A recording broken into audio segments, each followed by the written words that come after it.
혹시 도자기 공예 중에 그 킨츠키에 대해서 들어보신 적이 있습니까?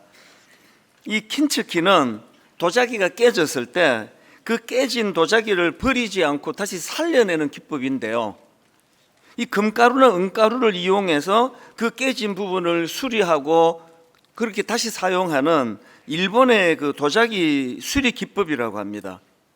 이 킨츠키의 특징은 깨진 흔적을 숨기려 하지 않는다는 겁니다. 보통 이제 뭐 수리한다 그러면 흔적도 없이 그런 말을 하는데, 이 킨츠키는 그렇지 않습니다. 오히려 그 깨진 금간 자국, 흔적, 이것들을 더 잘 활용을 해가지고 결국은 이걸 잘 수리하고 나면 그 깨지기 전보다도 더 아름다워진다는 것입니다.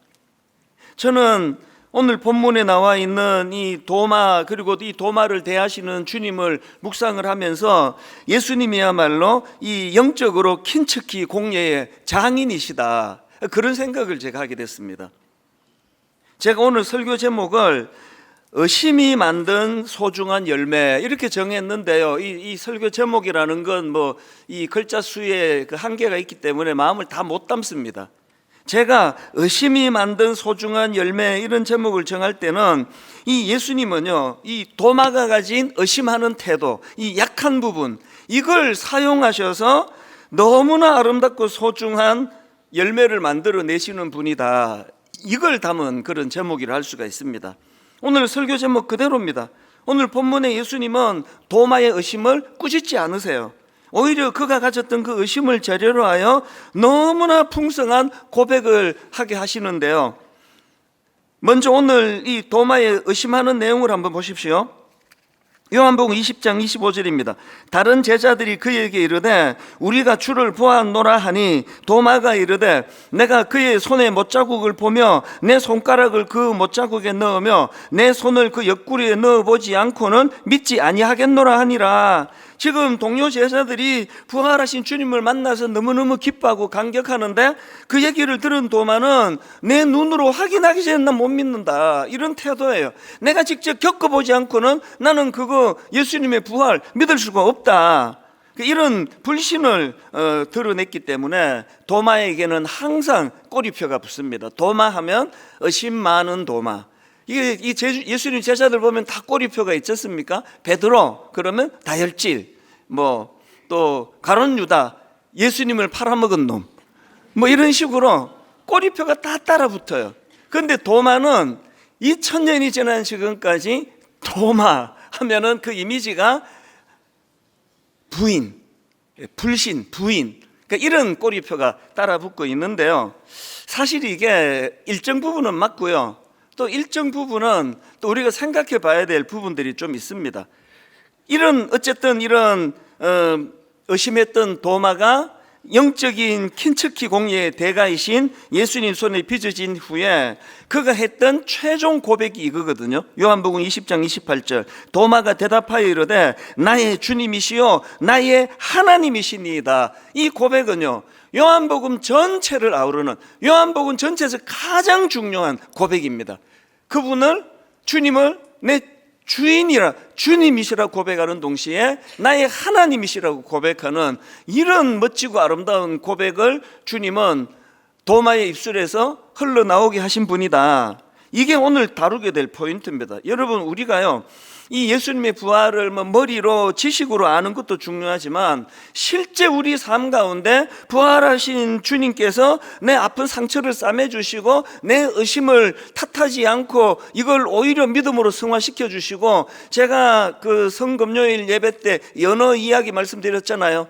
이 역류해가지고 그렇게 거슬러 올라가는 연어를 가까이서 보니까 온 몸이 다 상처투성이더라고요. 찢겨지고, 제가 그 관광으로 개발을 해준 그 캐나다에서의 그 연어를 본 게 너무나 강렬했던 거. 우리 모두가 다 연어 아닙니까? 우리 모두가 다 금간 도자기 같은 인생 아닙니까?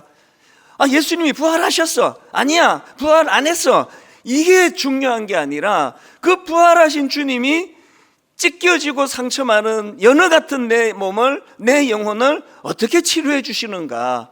또 금간 도자기 같은, 여러분 도자기 하면 금 가면 끝이에요. 그런데 그거를 오히려 금각이 이전보다 더 아름답게 만들어 그 상처를. 그래서 그런 말들 청소년상 할 때 가끔씩 했는데요, 스타가 별이고 상처가 스카인데, 워드플레이죠. 스카, 우리 아이에 있는 상처를 스타처럼 만들어 주시는 분, 그분이 주님이시다. 그게 오늘 본문으로 표현하자면 킨츠키 공예의 대가이신 예수님, 이렇게 설명을 할 수 있는 거거든요. 오늘 부활주의를 맞아서 이론으로 지식으로 몇 개 쌓고 끝나는 게 아니라 오늘 정말 킨츠키 공예의, 영적으로 킨츠키 공예의 대가라고 제가 말씀드렸는데, 그 주님이 여러분 인생에 상처받고 아프고 금간 것들이, 금각이 이전보다 더 아름다워지는 일을 하시는 분임을 맛보고 경험하는 예배가 되기를 바랍니다. 이런 의미에서 저는 오늘 본문에 나오는 부활하신 주님을 깊이 묵상을 하는데요, 먼저 저는 이 주님을 묵상하면서 우리 신앙생활에 두 가지 균형이 필요하다. 여기서 말하는 균형은 어떤 차원에서의 균형인가 하면요, 첫 번째 균형이 이겁니다. 공동체를 통해서 일하시는 하나님이에요. 항상 신앙생활은 공동체를 통해서 이루어져야 된다. 요한복음 20장 24절에 보니까 12제자 중에 하나로서 디두모라 불리는 도마는 예수께서 오셨을 때 함께 있지 아니한지라. 제가 어느 글에 보니까요, 그 도마가 이렇게 의심하게 된 건 뭐 요새 막 또 MBTI 막 이런 것 가지고 막 성경 인물에다 갖다 붙이고 이러는데요, 어떤 건 좀 공감이 되는데 어떤 건 좀 아니에요. 도마도 마찬가지예요. 도마의 기질이 어쩌고 도마의 뭐 성격이 어쩌고 그러는데요, 그렇게 복잡하게 할 필요 없습니다. 24절 다시 한번 화면으로 보세요. 도마가 왜 이 의심 많은 사람이라는 꼬리표가 붙었느냐? 성격이 아니고 기질이 아닙니다. 12제자 중에 하나로서 디두모라는 불리는 도마는 예수께서 오셨을 때 함께 있지 아니한지라. 그 공동체, 제자들의 공동체 현장에 주님이 나타나실 때 그가 없었기 때문이에요. 이게 무슨 성격이고 기질입니까? 사실 뭐 도마 보고 무슨 뭐 의심하는 제자 도마 이렇게 붙이는 거, 도마 입장 좀 억울해요. 왜냐? 솔직히 예수님이 부활하신 그 당시에 다 의심했잖아요. 모든 제자들이. 의심하지 않은 제자가 어디 있습니까? 다 의심하니까 자기들끼리 모여 있는데 막 유대인들이 두려워서 떨고 막 문을 걸어 잠그고 막. 이게 뭐 부활하신 주님을 믿었다면 잠금 문도 열어 제껴야 될 거 아닙니까? 너나 없이 다 의심했거든요. 근데 왜 나머지 제자들은 빨리 정신을 차렸는데 도마는 왜 끝까지 의심을 했느냐? 그게 뭐 MBTI 기질이 아니고요, 주님이 나타나신 그 공동체 현장에 도마가 없었기 때문이에요. 간단한 이야기입니다. 그러고 보면 우리 모두가 다 예수 믿는 우리가 꼭 기억해야 될 메시지가 하나 있는데요, 예수 믿는 우리는요, 항상 은혜가 흐르는 곳에 위치하고 있어야 돼요. 항상 이 은혜가 흐르는 그 자리를 지키고 있어야 되는 거거든요. 지난 한 주간 고난주간 특별 집회를 하는 내내 제 마음에 뭐 지난주만 아니고요, 특별 새벽 부흥회 같은 때 유난히 은혜가 많으면 저는 이런 가슴 아픈 독백이 나와요. 이 필요한 분이 여기 와 계시나? 항상 이 교회는 부익부 빈익빈이에요. 지난 고난주간에도 보면은 막 저렇게 그 회사 갔다 와가지고 밥도 안 먹고 막 초췌한 얼굴로 막 줄 서가지고 본당에 와 계시는 분 보면 이분은 이번 주 쉬어도 될 분들이에요.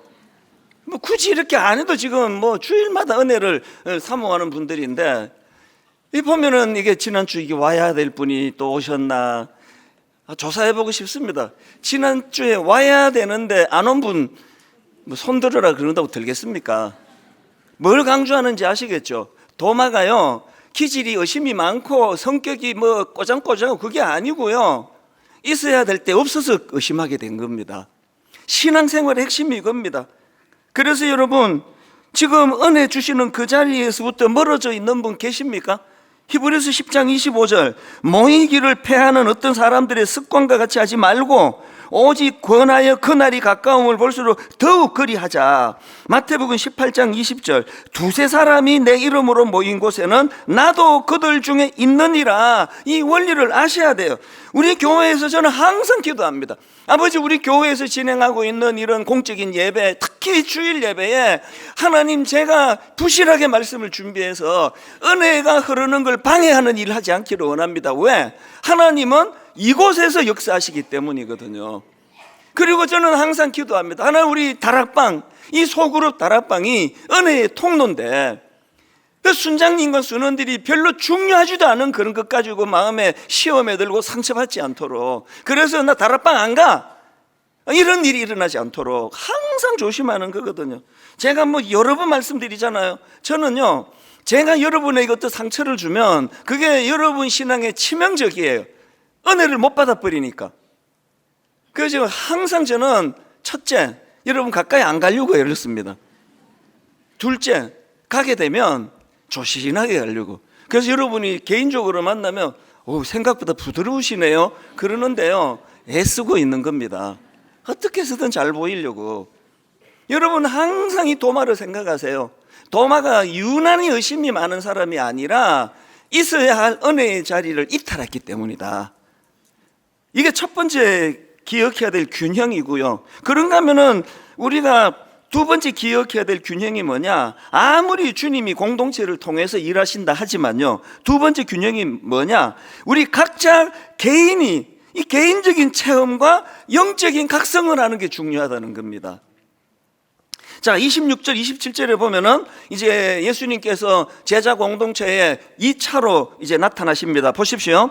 8해를 지나서 제자들이 다시 집 안에 있을 때에, 그때는 이제 도마도 함께 있습니다. 도마도 함께 있고 문들이 닫혔는데 예수께서 오사 가운데 서서 이르시되 너희에게 평강이 있을지어다 하시고 도마에게 이르시되 내 손가락을 이리 내밀어 내 손을 보고 내 손을 내밀어 내 옆구리에 넣어보라. 그리하여 믿음 없는 자가 되지 말고 믿는 자가 되라. 여기 보면은요, 예수님이 제자들에게 도마가 없을 때 1차 방문 때 흐름하고 거의 너무 비슷합니다. 흐름이. 그런데 여기서 지금 차이가 뭐냐? 이 2차 방문 때는 거의 예수님이 도마에게 초점을 두고 지금 흐름을 진행해 가고 계세요. 뭘 느낄 수 있습니까? 2차 방문은 도마 한 사람을 위한 방문일 확률이 높다는 거거든요.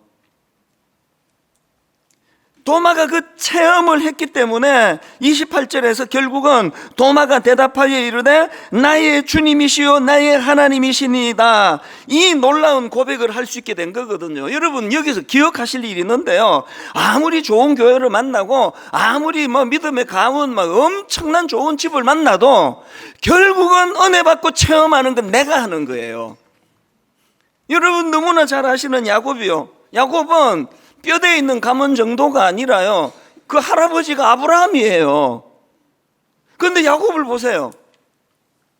그 은혜의 집에서 어릴 때부터 자랐지만 야곱은 하나님의 영향을 받지 못하고 장꾀가 능하고 형을 속여 먹으려고 그러고 이렇게 비참한 삶을 살았던 게 야곱 아닙니까? 그랬던 야곱이 결국은 형이 가진 축복을 가로차려다 부작용이 생겨서 도망하는 과정에서 처량하게 광야에서 밤을 지새던 거기에서 처음으로 그는 하나님을 체험해요. 그의 고백이 참 이게 귀하면서도 이게 너무 놀라워요. 자, 창세기 28장 16절 같이 한번 읽어보십니다. 시작. 야곱이 잠이 깨어 이르되 여호와께서 과연 여기 계시거늘 내가 알지 못하였도다. 아니, 이게 아브라함의 손자가 할 말입니까? 이게? 아니, 이게 지금 날 때부터 지금 신앙의 분위기에서 자랐던 이 야곱이 할 이야기냐고요. 아니, 여호와께서 과연 여기 계시는 걸 내가 지금까지 모르고 있었다. 그런데 여러분, 이게 가능하다는 거예요. 저는 아브라함 가문 정도로 뼈대에 있는 집은 아니라도요, 아버지가 목사님이셨기 때문에 상당히 영적인 분위기였습니다. 강요가 많았죠. 그래서 항상 이제 성경 읽었니? 이게 그냥 공부해? 이건 잘 얘기 안 하세요. 너 기도했어? 그래서 성경 읽었어? 그리고 그때 가난한 시절에 반찬 가질 수도 별로 없으면서 맨날 외치는 구호가 No Bible, No Breakfast. 성경을 읽지 않으면 밥을 먹어서 안 돼. 그래서 항상 이제 성경, 그리고 또 용돈 주면서도 항상 이제 암송, 성경 강구주. 제 일상은 짧은 성경 찾는 거, 하루 일과. 내가 제일 좋아하는 거 여러분 전에 말씀드렸는데요, 마태복음 7장 15절 없음, 뭐 이런 성경을 저는 너무나 사랑했습니다.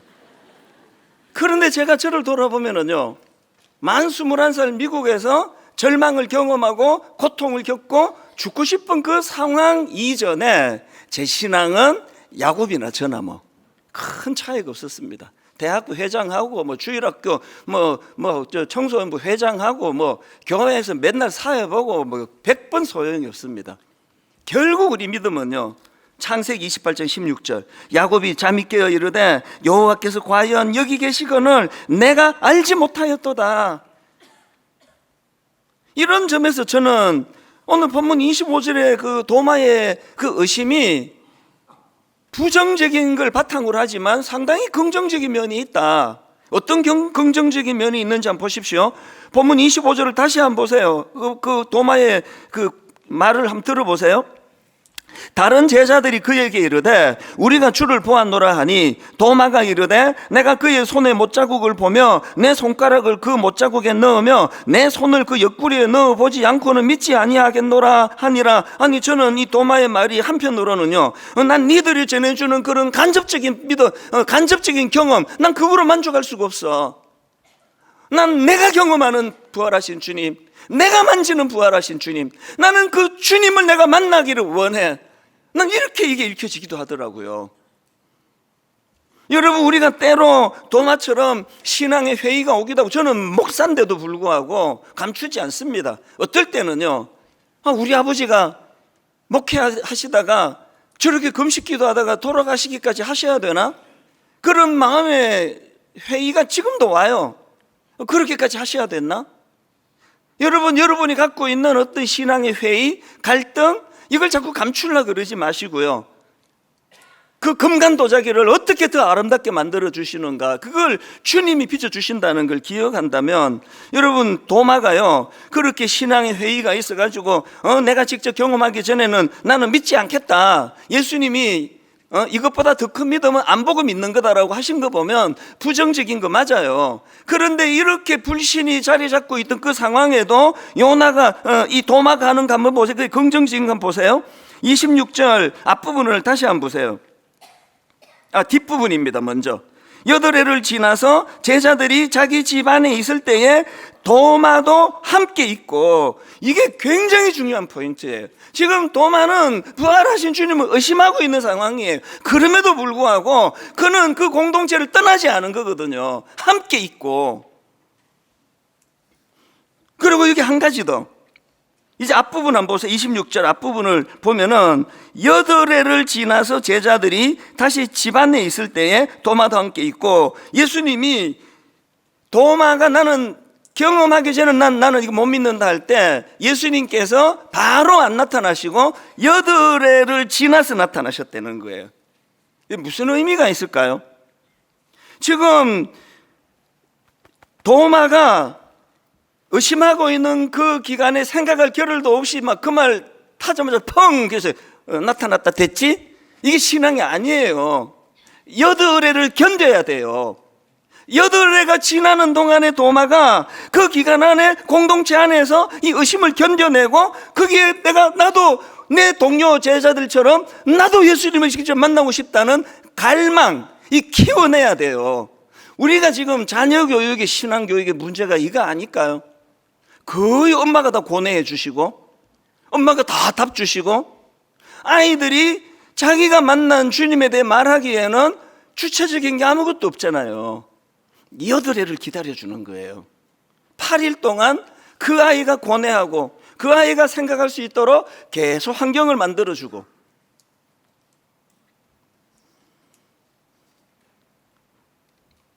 저는 26절에 나오는 여덟 해를 지나서라는 이 표현하고 맨 끝에 나오는 도마도 함께 있고, 아무리 의심이 들고 아무리 회의가 오고 아무리 어떤 일로 내가 상처를 받았다 할지라도, 여러분, 떠나버리면 끝이에요. 교회를 떠나버리면 뭐 어떡하겠냐고요, 더 이상. 교회는 원래 상처를 많이 주는 것이고 많이 받는 것입니다. 사람들이 모인 데는 예외 없이 다 그렇습니다. 그리고 여러분은 자기에게 관대해서 그렇죠. 여러분 스스로도 남에게 불쾌한 일을 많이 하세요. 실제로 유난히 불쾌하게 반응하는 그분이 더 상처를 많이 주지 않을까요? 이거 어떻게 수습하지? 우리는 약해서 그 뭐 부부 한번 보세요. 부모 자녀 한번 보세요. 우리는 누군가에게 상처를 주고 누군가에게 상처를 받습니다. 그래서 상처가 없는 교회를 찾아다니는 것은 그거는 어리석고요. 어떻게 내 상처를 주님께서 그 금을 너무나 아름답게 빚어가실까? 그러기 위해서는 그 도마에게 배워야 돼요. 나 의심하고 있는 상황이지만 그 제자 공동체를 떠나지 않는 거거든요.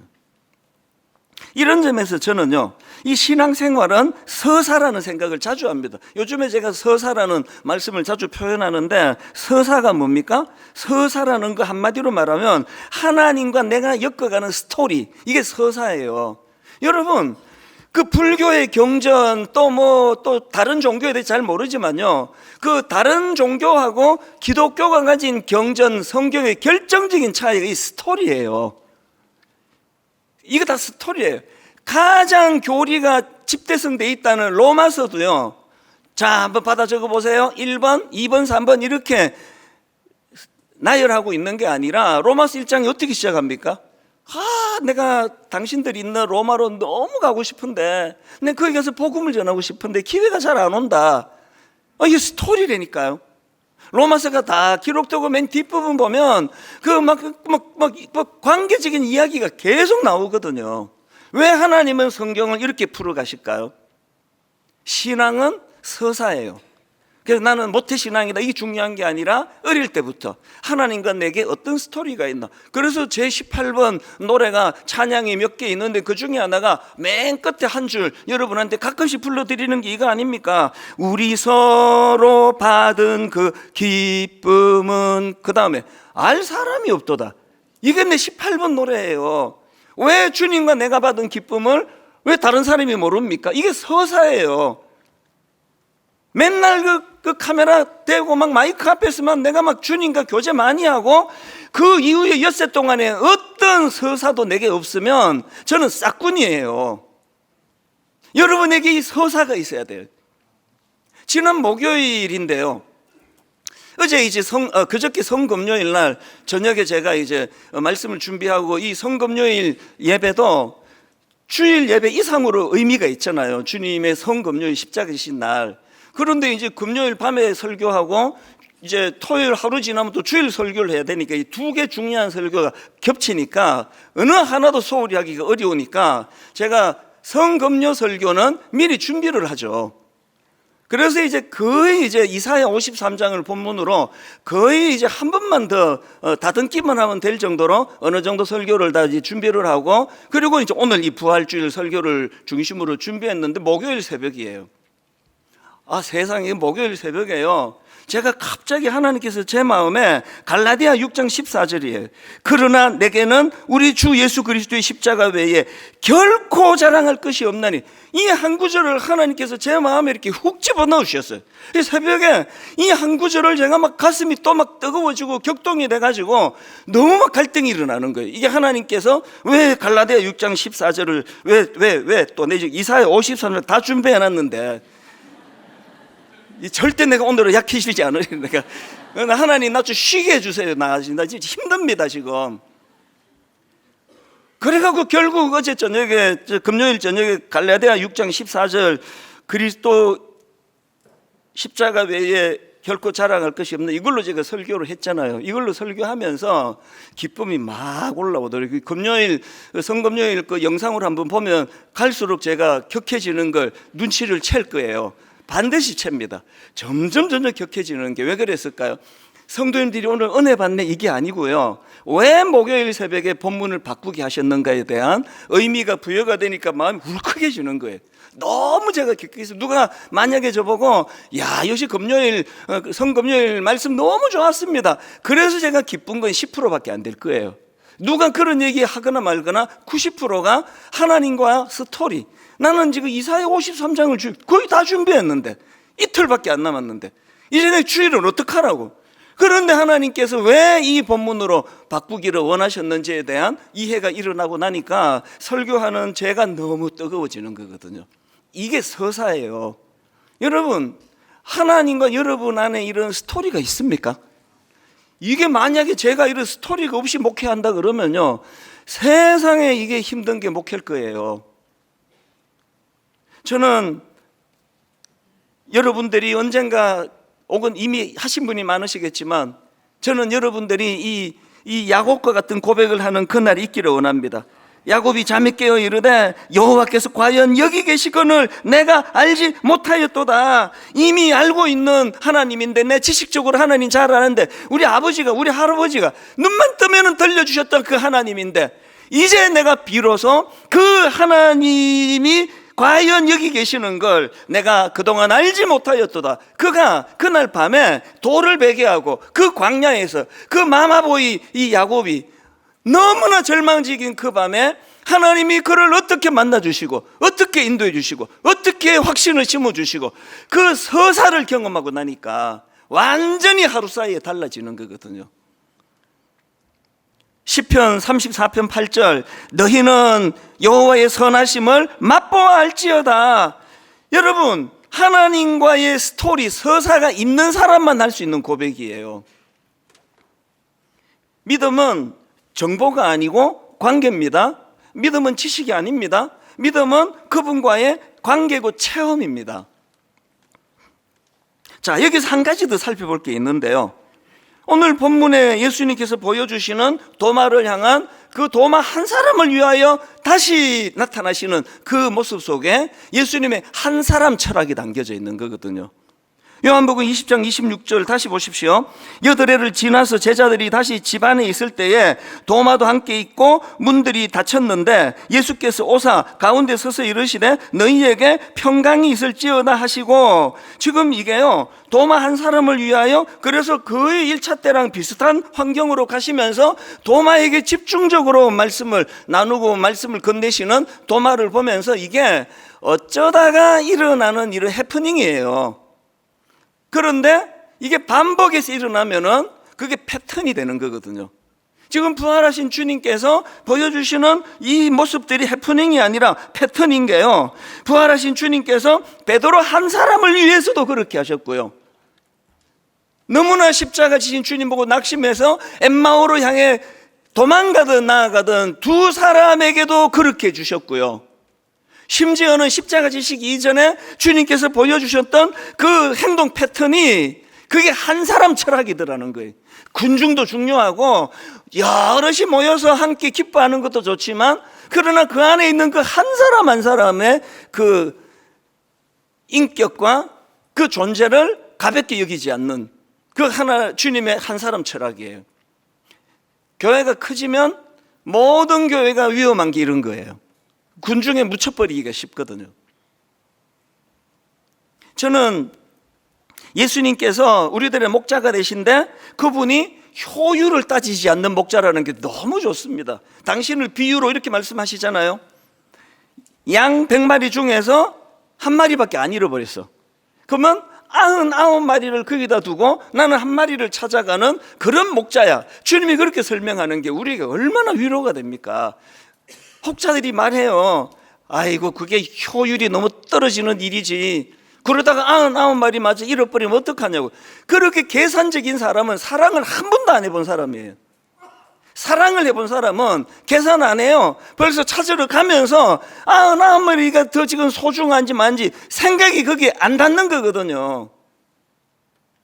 너무나 계산적인 세상에 노출이 된 우리가 전혀 계산적이지 않은 목자를 우리가 만나니까 신앙생활이 어려운 거죠. 와닿지도 않고. 이게 어떻게 가능해? 여러분, 생각을 바꾸시면 그게 가능하다는 걸. 그래서 여러분, 진짜 믿음이 생기려면 연애를 해야 돼요. 그리고 좋은 가정을 이루어야 돼요. 뜨겁게 사랑을 해보면 십자가 사랑의 원리가 이런 거구나. 그 맛을 근데 연애를 해야 돼 해서 너무 얼굴이 확 펴지는 청년들이 있어가지고 그 다음 메시지가 잘 안 전해지는 것 같아요. 원리를 말씀드리는 거죠. 제가 중고등학생 시절에요, 그 찬양을 부르다가 눈물을 쏟았던 기억이 머릿속에 있습니다. 여러분 다 옛날 생각하면 이렇게 파편처럼 기억이 있잖아요. 그 중에 하나가 그거예요. 제가 찬양을 원래부터 좋아했지만 눈물을 흘리면서 찬양을 불렀던 기억이, 이게 지금 뭐 한 4, 50년 지났는데 머리에 탁 각인이 된 게 하나 있는데 이 찬양입니다. 어저께나 오늘이나 어느 때든지, 이 찬양 아마 다 아실 거예요. 영원토록 변함없는 거룩한 말씀, 믿고 순종하는 이의 생명 되시며 한량없이 아름답고 기쁜 말일세. 그리고 후렴이 이렇습니다. 어저께나 오늘이나 영원 무궁히 한결같은 주 예수께 찬양합니다. 세상 지나고 변할지라도 영원하신 주 예수 찬양합니다. 2절이요. 풍랑 이는 바다 위로 걸어오시고 갈릴리의 험한 풍파 잔잔케 하고 겟세마네 동산에서 우리 위하여 눈물 짓고 기도하신 고난의 주님. 제가 눈물을 쏟았던 그 3절이에요. 허물 많은 베드로를 용서하시고 의심 많은 도마에게 확신 주시며 사랑하는 그의 제자 가슴에 안고 부드러운 사랑으로 품어주셨네. 제가 뭐 그때 고등학교 때 뭐 무슨 깊이가 있어가지고 뭐 주님의 그 사랑을 다 알았겠습니까만, 어린 제 마음에 이 3절에 있는, 저는요 이 찬양을 생각할 때 제자 이름이 꽤 많이 열거됐다고 생각했는데 이번에 다시 보니까 2명밖에 열거를 안 했더라고요. 허물 많은 베드로를 용서하시고 의심 많은 도마에게 확신 주시고 그리고는 사랑하는 그의 제자 가슴에 안고. 그래서 제가 어린 시절에 어렴풋이 그 기억이 납니다. 나같이 이렇게 부족하고 눈에 띄는 일이 별로 없는 나 같은 것을 향해서도 베드로에게, 도마에게, 그리고 저에게 한 사람 한 사람을 마음으로 찾아주시는 그 주님이 어린 마음에 그렇게 눈물이 났던 것 같아요. 제가 우리 부목사님들께 자주 이야기합니다. 우리가 만약에 컴퓨터를 상대하는 사람 같으면, 아니 컴퓨터 100대를 우리가 상대했는데 만들었는데 한 대만 문제가 있고 99대가 너무 잘 만들었어. 그러면요 이게 막 대박이에요. 이게 뭐 아주 뭐 어마어마한 성공이에요. 그런데 제가 이런 말을 해요. 그런데 목회는 그런 게 아니다. 우리가 1000명 성도 중에 999명에게 온 정성으로 목회를 잘하고 섬기고 그들이 만족한다 할지라도 한 명의 성도가 우리로 인해서 아프고 다치면 그 한 명의 성도 때문에 999명의 성도들을 섬긴 그에 대한 모든 것에 대한 기쁨을 다 내려놔야 된다. 그런 이야기를 가끔씩 합니다. 여러분 그렇지 않습니까? 이 중에 지금 이제 이 중에 한 얼마나 모였을까요? 여러분 모두에게 제가 1대1로 만나고 너무 따뜻하게 해드렸는데 여기 딱 어떤 김 집사님, 그분이 나한테 상처를 받았어요. 그러면 그분이 저에게 이렇게 용서하십니까? 999명한테 잘했으니까 뭐 나 상처받은 거 나 괜찮아요. 그런 분 계시느냐고요. 이게 어려운 거예요. 그리고 이게 목회거든요. 그리고 주님이 이걸 가르치셨거든요. 99마리 양도 중요하지만 그 잃어버린 그 한 마리 양, 그래서 이게 또 잘 안 되는 게 우리 인간이고요. 이걸 여러분에게만 자꾸 이거를 적용하지 말고 이거를 흘려보내봐 주세요. 여러분은 여러분 주변 사람에게 이런 마음으로 대하십니까? 여러분 주변 사람에게 날 좋아하는 99명과 상관없이 어떻게 해서든 내게 오해하고 어떤 마음을 상한 그 사람에게 내가 어떻게든 다가가려고 애를 쓰고자 하는 이런 몸부림, 안 됩니다. 잘 안 됩니다. 그러나 원리는 알자고요. 원리는. 이제 마지막으로 한 가지만 더 살펴보고 말씀을 마치려고 하는데요, 29절을 다시 한번 보세요. 예수께서 이르시되 너는 나를 본고로 믿느냐? 보지 못하고 믿는 자들은 복되도다 하시니라. 여러분 이 말씀은요 요한복음이 쓰여지던 그 시대적인 맥락으로 읽으셔야 되는데요, 사도 요한이 이 요한복음을 기록한 게 대략 주후 80년에서 90년이라고 그렇게 분석을 합니다. 이게 뭘 의미하느냐? 지금 이 요한복음이 기록되던 그 당시는 예수님을 직접 대면했던 사도들이나 일대 사람들은 다 거의 다 죽었어요. 지금 이 요한복음의 1차 수신자, 이 요한복음의 편지에 해당되는 그 사람들은요 거의 대부분이 예수님을 직접 본 적이 없는 2세대, 3세대 사람이에요. 뭘 제가 지금 강조하는 거죠? 여러분, 지금 그 2세대 3세대 사람들은 이 요한이 말하는 여기에 그 29절을 다시 한번 보세요. 예수께서 이르시되 너는 나를 본고로 믿느냐? 보지 못하고 믿는 자들은 복되도다. 지금 사도 요한이 예수님의 말씀을 굳이 이거를 떠올려 여기다 기록하는 거는 1차 수신자, 예수님을 만나본 적이 없는 2세대 3세대, 엄청난 로마의 박해 속에서 극심한 고통 가운데 있는 그들을 요한은 주님의 말씀으로 위로하고 싶은 거예요. 보지 못하고 믿는 자들은, 너는 나를 본고로 믿느냐? 보지 못하고 믿는 자들은 복되도다 하시니라. 베드로전서 1장 8절, 예수를 너희가 보지 못하였으나 사랑하는도다. 이제도 보지 못하고 믿고 말할 수 없는 영광스러운 즐거움으로 기뻐하니. 그 다음 9절, 믿음의 결국 곧 영혼의 구원을 받음이라. 오늘 이 말씀으로 저는 여러분을 위로해 드리고 싶어요. 우리 모두가 다 이 본문에 나와 있는 너는 나를 본고로 믿느냐? 보지 못하고 믿는 자들은 복되도다, 여기에 해당되는 사람 아닙니까? 우리 아버지가 보지도 못한 예수 그리스도, 그분을 향하여 생명을 내놓으신 분 아닙니까? 저는 지난 고난주가 내내 얼마나 감사했는지 몰라요. 불편의 영성, 이 주민들 불편하게 하면 안 되니까 차집에 두고 오시라고, 대중교통 이용하시라고.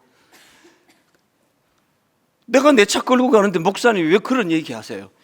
이렇게 하는 분은 아무도 계시지 않고 너무나 많은 분들이 실천하고 애를 쓰고, 다락방의 순장님들 보면 어떨 때는 안쓰러워요. 그분들이 거기서 무슨 부귀 영화를 누리겠다고 맨날 순장이 이렇다, 순장이 저렇다, 이런저런 아픈 이야기를 듣고 그러면서도 눈물로 그곳을 지키는 대부분의 순장님들을 보면서 저는 이 말씀으로 위로하고 싶은 거예요. 예수를 너희가 보지 못하였으나 사랑하는도다. 너는 나를 본고로 믿느냐? 보지 못하고 믿는 자들은 복되도다. 말씀을 이렇게 맺기를 원해요. 오늘 부활하신 주님은 깨진 도자기 같은 우리 아닙니까? 연어처럼 세상을 거슬러 오르다가 이렇게 상처받고 저렇게 아픔을 겪고 눈물을 삼켜야 되는 게 우리 아닙니까?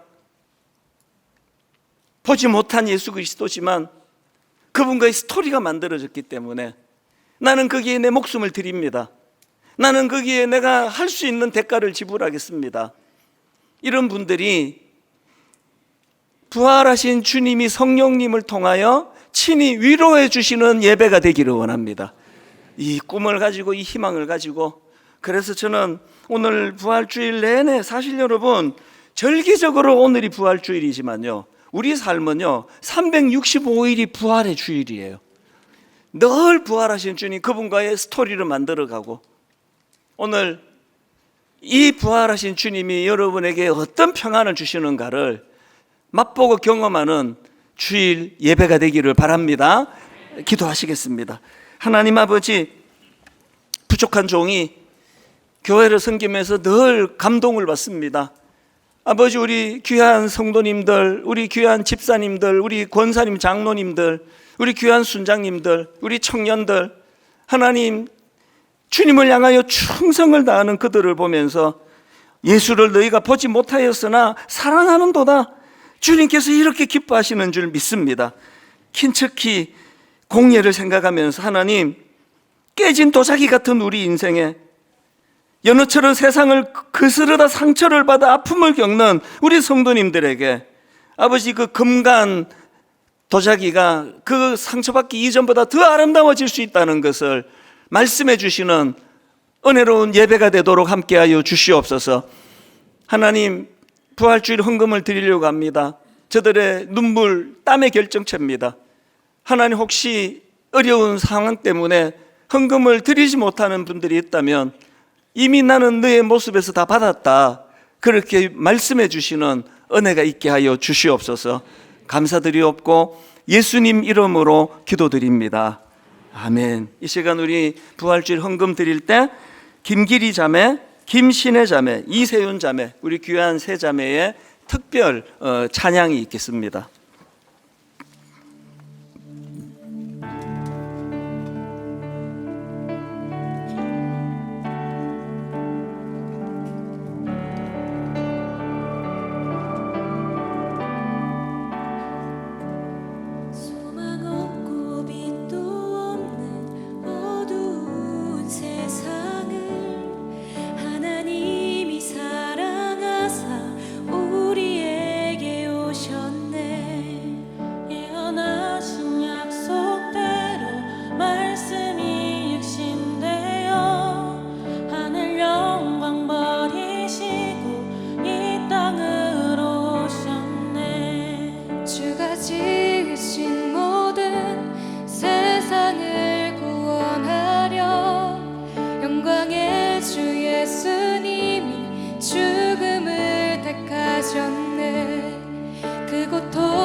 십자가를 지셨네.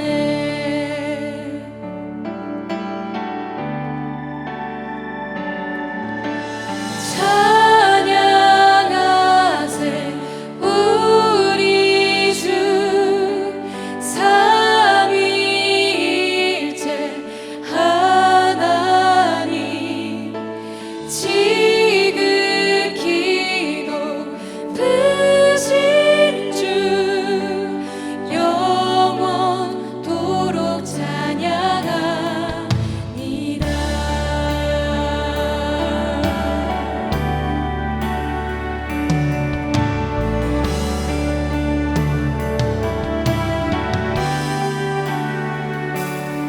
부활하신 그 아침, 닫힌 무덤 열리고 죽임당한 어린 양 죽음을 이기셨네. 생명의 길 되시는 그리스도를 통해 아버지께 오는 자 모두 회복되리라. 주가 세우신 교회 성령이 이끄시네. 영원한 주의 복음 무너지지 않으리. 주의 보혈로 인해 나는 자유케 됐네. 예수의 사랑으로 새 생명을 얻었네.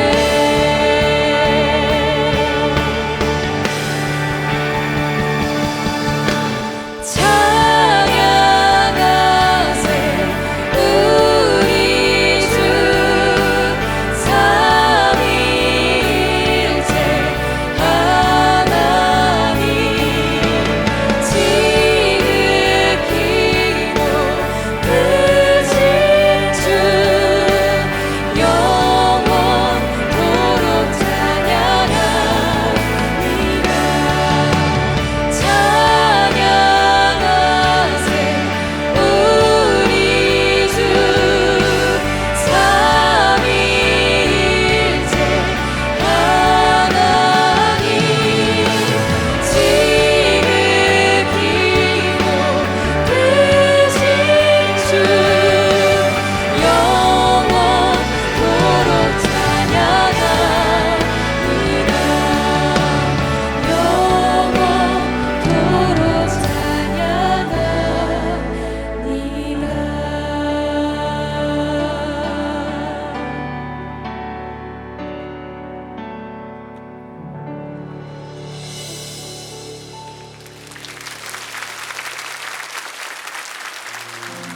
네, 귀한 찬양 감사합니다. 이제 우리 다 자리에서 일어나셔서 찬양 드리기 전에 먼저 아까 우리 예배 시작할 때는 그냥 예의로 인사로 했지 않습니까?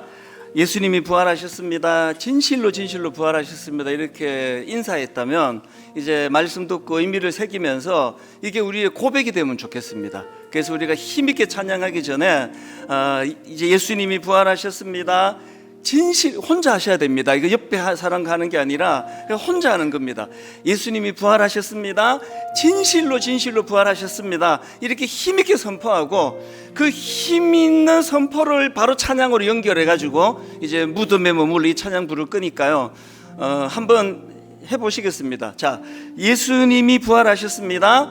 진실로 진실로 부활. 아니 내가 선창하면 한번 해보세요. 자, 예수님이 부활하셨습니다. 진실로. 내가 선창하고 여러분이 쭉 다 하시라고. 쭉 처음부터 끝까지 쭉 다 하시라고. 자, 그러면 제가 안 할게요. 자, 여러분이 그냥 한번 해보세요. 시작. 예수님이 부활하셨습니다. 진실로 진실로 부활하셨습니다. 자, 이게 연습이고요. 이렇게 연습하고 찬양이 나오고 막 세게 금방 눌러주세요. 그러면서 우리가 박수 치면서 기쁨으로 그렇게 선포한 대로 찬양하기 원합니다. 자, 이제 우리 선포합니다. 시작. 예수님이 부활하셨습니다. 진실로 진실로 부활하셨습니다. 아멘.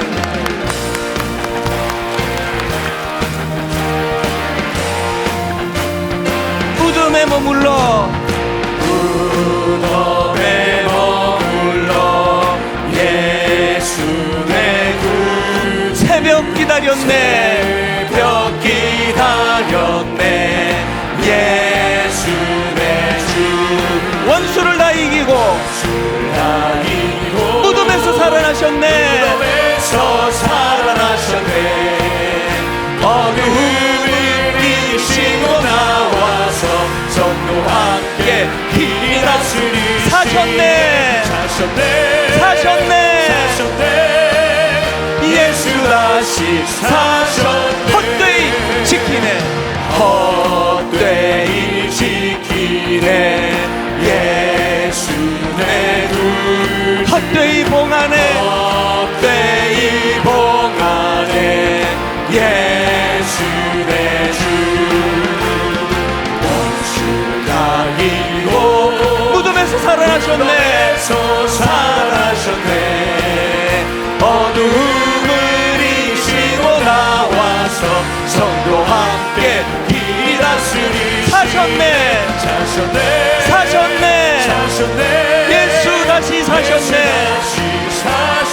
거기 못 가두네. 거기 못 가두네. 예수 내 우리를 살리네.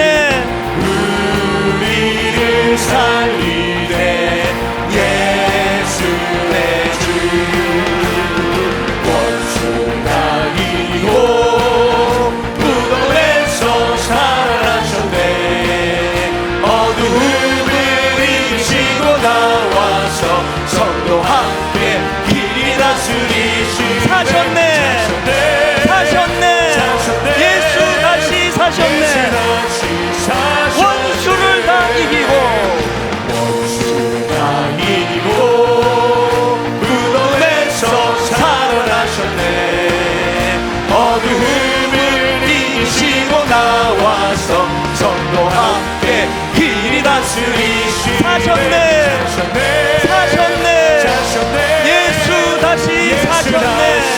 사셨네. 살아계신 하나님, 모든 영광 올려드리기를 원합니다.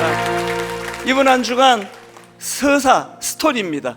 하나님, 내 삶 가운데 어떻게 개입하시는지 참 금이 나버린 인생 같고 연어같이 이리저리 상처가 많은 인생인데 이것을 오히려 상처받기 이전보다 금이 생기기 이전보다 더 아름답게 만드시는 분이란다면 하나님, 이것을 하나씩 하나씩 경험하는 아름다운 신앙생활, 이번 한 주간 그것을 맛보게 하여 주시옵소서.